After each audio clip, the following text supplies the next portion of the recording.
Hello,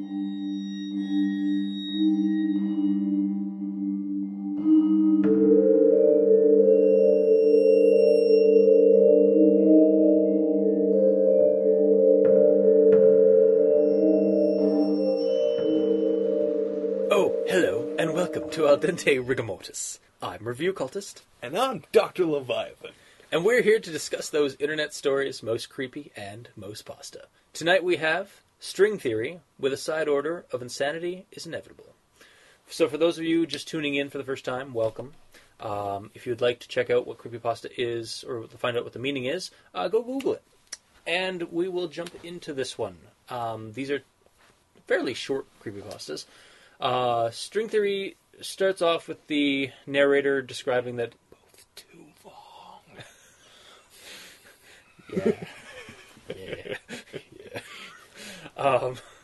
The narrator talking about how he woke up one day and he started noticing these strings in his room, and he thought that was kind of odd, and so he decided to walk out and go to school. And I mean, the odd part is that they're tied to things. Yeah, sorry, yeah. It's not just like, oh, there's string in my room. Oh, yeah, sorry, I guess I should be more descriptive on that. But yeah, he goes outside and he notices that people have strings on them, connecting to just like on their path and to things they're going to and stuff. And they're all ignoring him. He doesn't know why. So he just figures this is just one big prank. So he goes out and goes to school and sits down at his desk, and his friend sits beside him and just plumps her bag on him as if he's not there, and then just looks out the window right in front of him. And he decides to play around with this whole string thing, and she pulls a book out of her bag. He pulls the string off of the book. She just drops the book as if it doesn't exist. And then he decides to rip all her strings off, and she kind of blinks and then says, "Holy crap." It's like, "Are you a ninja? You just appeared out of nowhere." And then she realizes that everybody else has strings too. And they kind of get a little creeped out by the fact that this is actually happening. It's not just one person. So they decide to leave class. And they fiddle around, explore the area with the strings and stuff. And they go to a coffee shop nearby and pull all the strings off the seats, grab some sandwiches and coffee, and just kind of look around and watch everybody as they're going about their days with these strings. And the strings you can also tell what people are going to do with the strings. So they were able to mark that somebody was not going to pay because of the strings. And I don't understand how that works. Yeah. Because they don't explain how they knew the guy wasn't going to pay. Yeah, exactly. I was like, wait, is she just suddenly getting the ability to interpret something? I understand oh, okay, he's going to buy a coffee because you can follow the strings. Yeah. But not knowing that someone's not going to pay. You maybe should have given some more detail on how she knew. Yeah, there was nothing exactly explaining how they knew the actions that would be taking place. Yeah. But anywho. And then she gets creeped out and wants to go home. Yeah. She gets creeped out, wants to go home, so he walks her home. And then they turn the bend to her neighborhood, her street, and they notice this impish creature with hammer and nail and a ball of string, just going about and hammering in marks on all sorts of objects and tying strings to them and whatnot.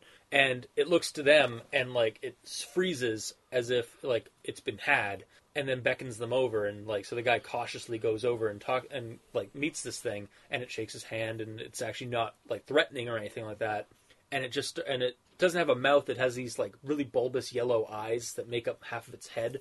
And so it can only really just nod or shake its head in reply, so yes and no's. And he starts asking it questions about did he do all this? Are you responsible for the strings? And it just kind of nods. And then he asks this question, which kind of seemed out of nowhere, do we have free will at all? And the imp says doesn't say anything, but it just gives this expression of sadness.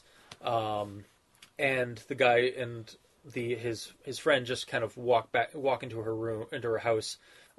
She pulls all the strings off her dog and just curls up on the couch while he goes and makes tea. And then while they're in the living room having tea, they get really tired and they fall asleep. And the next morning, he feels completely refreshed and feels like that whole thing was just a dream, except he woke up on the floor of his friend's living room to the mother.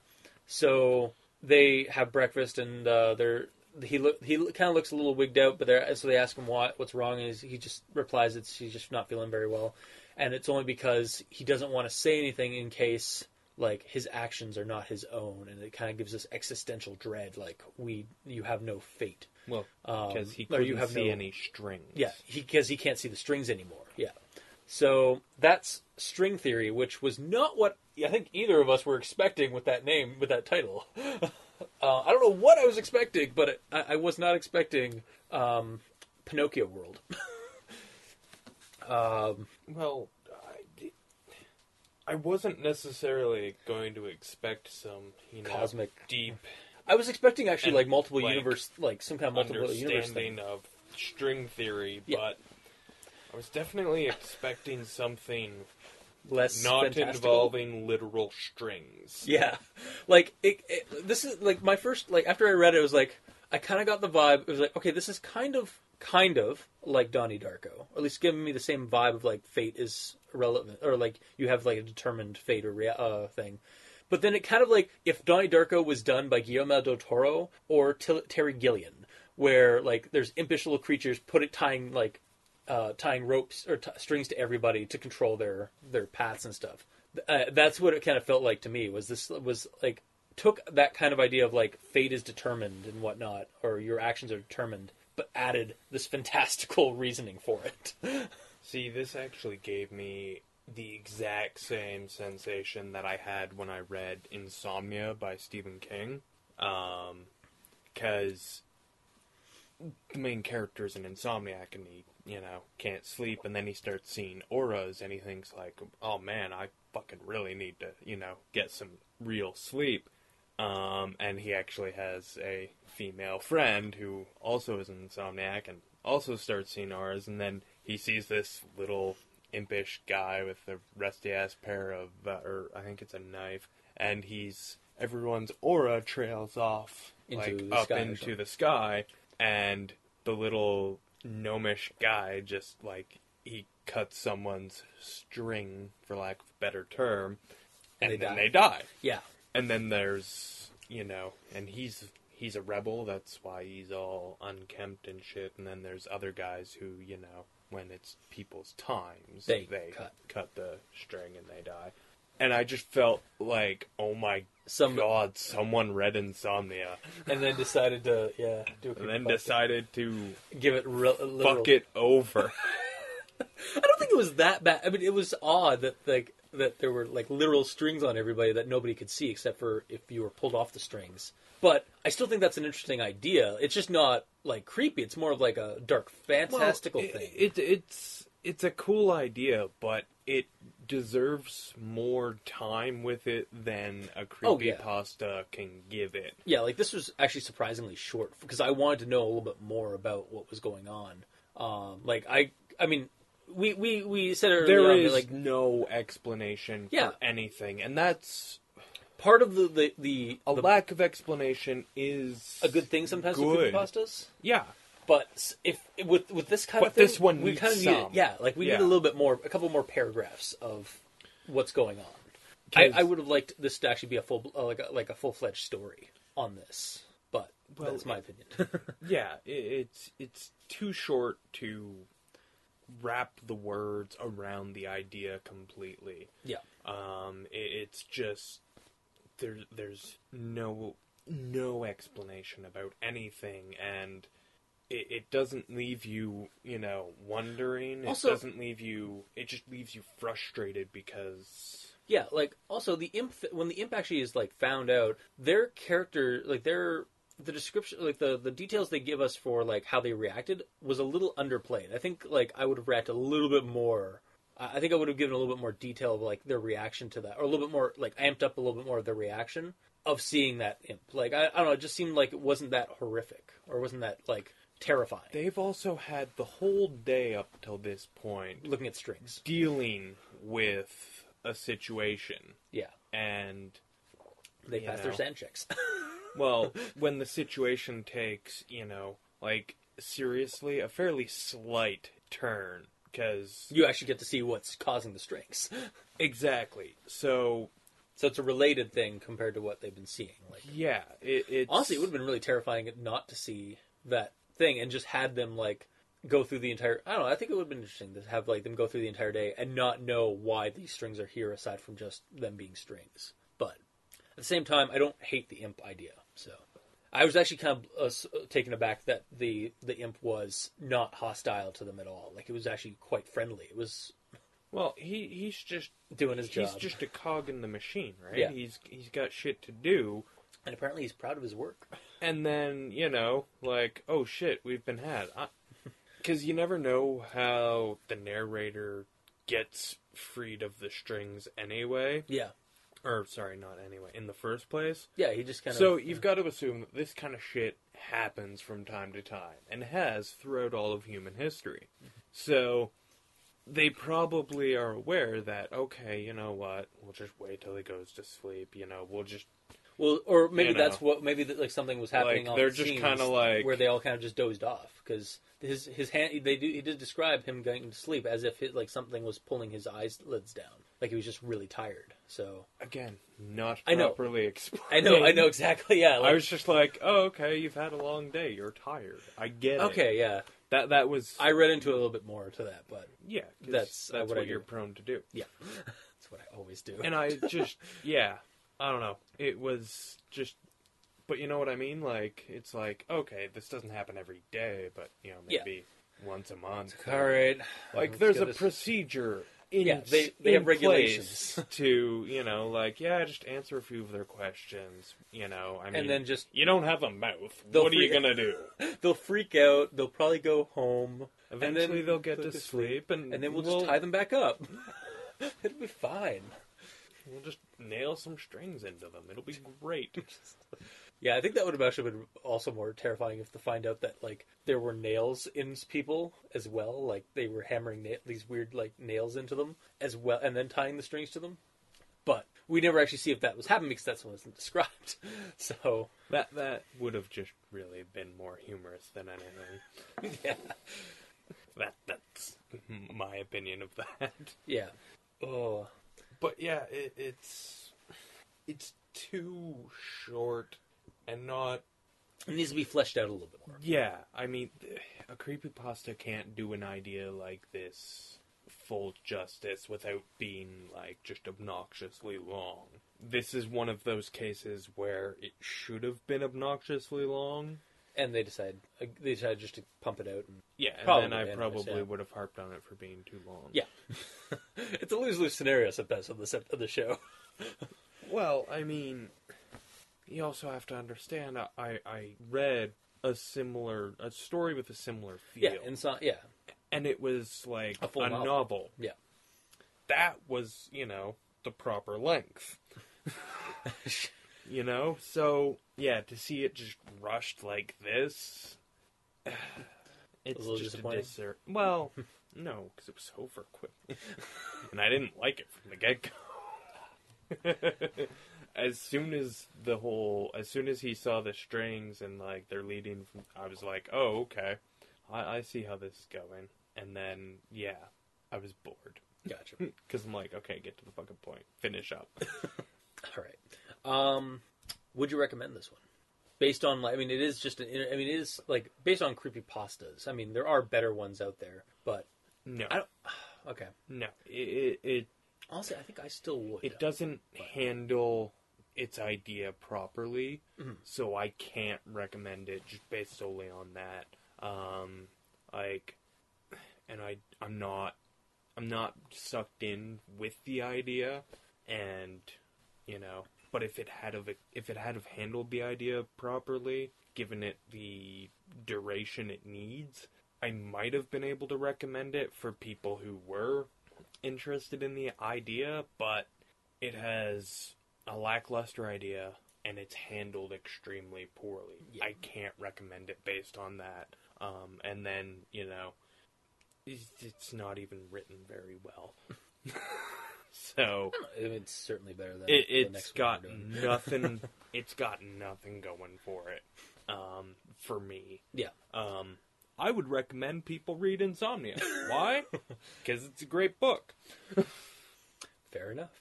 So half and half on this one. Well, no, because Apparently clearly, I'm wrong. my Okay, opinion is gotcha. yeah. See, you're wrong. Your opinion, which oddly enough, an opinion can't be wrong, but yours is. Okay. And this is about where I wield. Of course.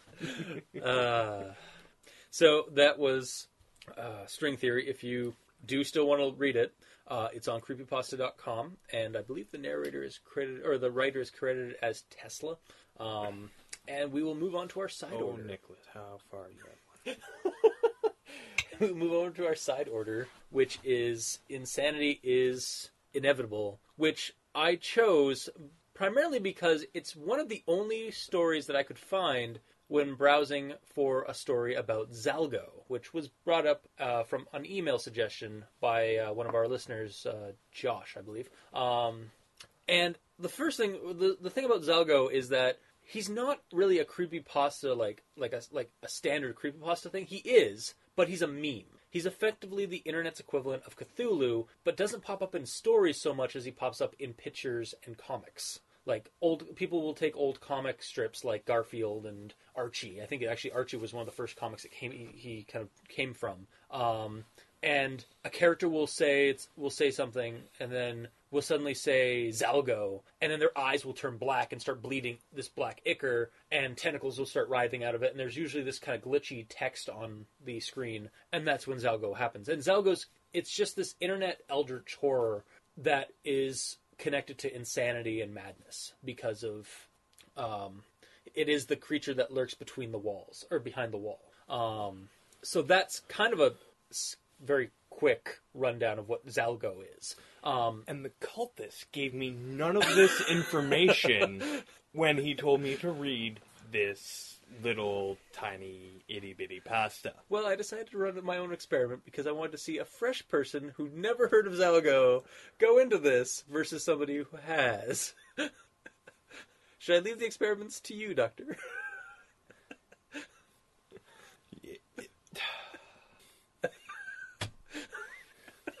Is that an eterism? Your ham-fisted attempts at the scientific process are just insulting to us professionals. I try. So Insanity is Inevitable is, like we said, a micropasta. It's very short. It's not very good at all. I chose it because it had Zalgo. It came up with Zalgo, and was the only one that was one of the only stories that I could find that actually had seemed to have Zalgo as a prominent thing. And then I read it again after a week or so, and realized it only mentions him once at the very beginning. So he might be the reason for why this guy went insane, or what happens to him in the story, but it's not very clear. It kind of felt like he was just name dropping a creature. Or name-dropping something from the internet. So the guy finds out that by his roommate in college that he's a sleepwalker, and apparently bangs on the walls and destroys stuff when he's sleeping. So the guy decides to record himself, and he had a video. He recorded himself by video, but unfortunately he sold the video at a garage sale. That's kind of weird. So there's just this video VHS tape of a guy in the song. Here's me sleeping. Ladies. $3. Yeah. Of him just having this creep, it felt like that, this totally could evolve into something like some lost episode or something, but no. This is way too garbled for that. Much like this rundown's going to be. And so yeah, he sold the videotape, so he's going to explain to us what happened, but he's not going to go into full details because it freaks him out too much. Effectively, over the course of the night, he starts... Things happen, none of them make any sense. Yeah, pretty much, actually. He name drops Zalgo at the beginning after waking up, like, just standing straight up and saying, no, Zalgo, get away, or something like that. Don't come out of the walls! Yeah, because that's what Zalgo's named for, is Zalgo, the creature that, or the thing that lurks behind the wall. And then there's a bunch of other ones where he's just walking around, petting his pillow like a cat. His eyes start changing color, which that's a really good camera if it's picking up that from even halfway across the room. In the dark. Yeah, exactly. Like, are his eyes glowing? Or it's not really explained. And then he starts mutating at the end. Yeah. And then he realized it's like he was changed, and that was when he was changed forever. And then the last sentence is literally, it's like, will it come for you next? And that's the part that fucks me up, because, okay, did he transform into this hideous, grotesque monster? Yeah. And then sell the tape at a garage sale?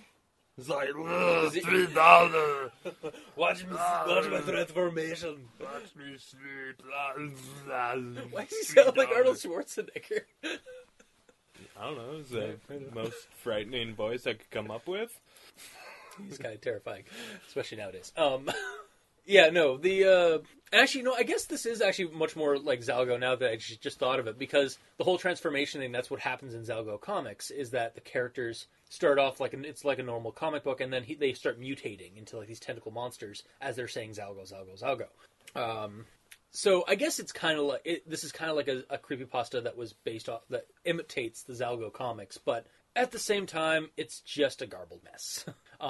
There's past tense and present tense riddled through this entire thing in no particular order. That even I noticed, glaringly. So, it's just go watch Paranormal Activity. Yeah, honestly, yeah, you could just easily watch that. Any of them, in fact. Yeah, because that really just seems to be the big inspiration for this. Mm-hmm. But it sucks balls. Yeah, I mean, and honestly, listeners, if there's somebody who knows of a good or even a better creepypasta story, you know what, that has Zalgo in it, I will broaden it more. If someone has knowledge of a Zalgo story that's coherent and in a creepypasta form, send us an email. Yeah. Or get a hold of us. Hook me up, because I gotta tell you, Zalgo is lame ass. And, yeah, I mean, it's just hard to comprehend. It's a single... Yeah. It's only, a fraction of the story is what it feels like. Yeah. Because, it's just one tape, and one night, and all of this shit happens. And then he's, a monster, but he's writing this down, he's typing this up. Right? And he sold a VHS tape of his transformation at a garage sale. Does he absent-minded? Does he revert back? No, we don't get a description, in fact, in the text. Yeah. So, no, it's just... It's literally just, a really short write-up of things happening while someone's asleep. Someone who's prone to, sleepwalking. Well, and sleep disturbing. I don't even know if I see any sleepwalking in the words. Well, I mean, just getting up, but unconsciously doing stuff. Things. Yeah, petting a pillow and stuff. That I think that sounds fairly much like a sleepwalking kind of event. I'm not very familiar with what activities happen, but I've heard that stuff that's happened. I know somebody I just actually shot used up to do once this. into this and just battled. Oh, really? You just transform into a horrible... Well, no, but I used to, the house I grew up in, we had 3.5 bedrooms, so my brother, for a period of time, my older brother had to walk through my room to get to his. And several times the next day or whatever, he would regale me with a tale of, him opening up the door, and, right when he was beside my bed, I would just sit up bolt upright, just spew a string of profanity, and lay back down, and he'd be like, are you awake? And nothing. Yeah. Because the whole time I'm asleep, the next day I have no memory of it. Yeah, actually, same things happened to a couple of my relatives. When they were telling me about like their childhood, like my the one relative would just shoot up in the middle of the night, like with her sisters and stuff all around, and just start babbling like gibberish in like a deep tone, and then fall back to bed.